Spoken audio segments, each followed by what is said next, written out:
ചാലക്കുടിയുടെ ഓരത്തുള്ള ഒരു ചെറിയ ഗ്രാമത്തിലായിരുന്നു ശാലികയുടെ വീട്. ശാലികയ്ക്ക് 22 വയസ്സായിരുന്നു. മെലിഞ്ഞുണങ്ങിയ ശരീരവും ഒതുങ്ങിയ മുഖവും വലിയ കണ്ണുകളും അവളെ കാണാൻ ഒരു പ്രത്യേക ഭംഗി നൽകിയിരുന്നു. പക്ഷേ ശാലികയ്ക്ക് അമിതവണ്ണം ഉണ്ടായിരുന്നു. അവളുടെ പൊക്കത്തിനനുസരിച്ച് ശരീരഭാരം കൂടുതലായിരുന്നു. അത് അവൾക്ക് വലിയൊരു ബുദ്ധിമുട്ടായിരുന്നില്ലെങ്കിലും ചുറ്റുമുള്ളവർക്ക് അതൊരു വിഷയമായിരുന്നു.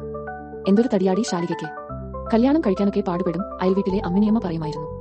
ഒരു കുട്ടിയുണ്ടായി കഴിഞ്ഞാൽ പിന്നെ പറയുകയും വേണ്ട, ആനത്തടിയാകും, മറ്റൊരു ബന്ധു പരിഹസിച്ചു. ശാലിക ഇതൊന്നും കാര്യമാക്കാതെ ചിരിച്ചുകൊണ്ട് നടന്നു. അവൾക്ക് സ്വപ്നങ്ങളുണ്ടായിരുന്നു. ഒരു നല്ല ജോലി, യാത്രകൾ, പുതിയ പുസ്തകങ്ങൾ വായിക്കുക. അവൾ കോളേജിൽ ബിരുദാനന്തര ബിരുദത്തിന് പഠിക്കുകയായിരുന്നു. ക്ലാസ്സിലെ മിടുക്കിയായ വിദ്യാർത്ഥിനിയും എല്ലാവർക്കും പ്രിയപ്പെട്ടവളുമായിരുന്നു. ഒരു ദിവസം ശാലികയുടെ സുഹൃത്ത് അഞ്ജുവിന്റെ വിവാഹ നിശ്ചയം നടന്നു. ശാലികയും കുടുംബവും അവിടെ പോയിരുന്നു. ചടങ്ങിൽ വെച്ച് അഞ്ജുവിന്റെ അമ്മ ശാലികയെ അടുത്തേക്ക് വിളിപ്പിച്ചു. ശാലിക മോളെ, നിന്നെ കണ്ടിട്ട് ഒരുപാട് നാളായല്ലോ.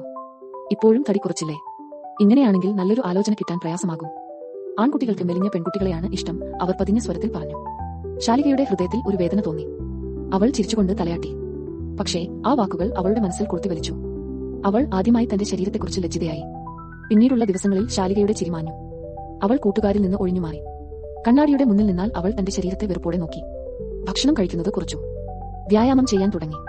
തടി കുറയ്ക്കണം എന്ന ചിന്ത അവളുടെ മനസ്സിൽ വേരുറച്ചു. അവൾ ഒരുപാട് ക്ഷീണിച്ചു. ആരോഗ്യം മോശമായി. ഒരു ദിവസം കോളേജിൽ വെച്ച് അവൾ തലകറങ്ങി വീണു. അധ്യാപകരും കൂട്ടുകാരും ചേർന്ന് അവളെ ആശുപത്രിയിൽ എത്തിച്ചു. ഡോക്ടർ ശാലികയെ പരിശോധിച്ചു. ശാലിക, നിന്റെ ആരോഗ്യം വളരെ മോശമാണ്. എന്തുകൊണ്ടാണ് ഇങ്ങനെ ഭക്ഷണം കഴിക്കാതിരുന്നത്? തടി കുറയ്ക്കാനാണോ? ഡോക്ടർ സ്നേഹത്തോടെ ചോദിച്ചു. ശാലിക കണ്ണീരോടെ എല്ലാം പറഞ്ഞു. ഡോക്ടർ അവളുടെ കയ്യിൽ തട്ടി ആശ്വസിപ്പിച്ചു.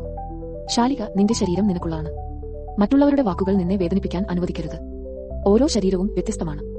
പ്രധാനപ്പെട്ടത് നിന്റെ ആരോഗ്യവും സന്തോഷവുമാണ്. മറ്റുള്ളവർക്ക് ഇഷ്ടമുള്ള രൂപത്തിൽ ആകാൻ നീ ശ്രമിക്കേണ്ടതില്ല. നിനക്ക് സുഖകരമായ രീതിയിൽ ജീവിക്കാൻ പഠിക്കണം, ഡോക്ടർ ഉപദേശിച്ചു. ആ വാക്കുകൾ ശാലികയ്ക്ക് ഒരു വെളിച്ചമായി തോന്നി.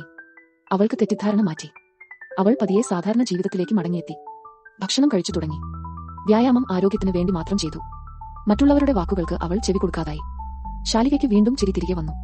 അവളുടെ ആത്മവിശ്വാസം വർദ്ധിച്ചു. ഒരു വർഷത്തിനു ശേഷം അവൾക്ക് നല്ലൊരു ജോലി കിട്ടി. യാത്രകൾ ചെയ്തു. പുസ്തകങ്ങൾ വായിച്ചു.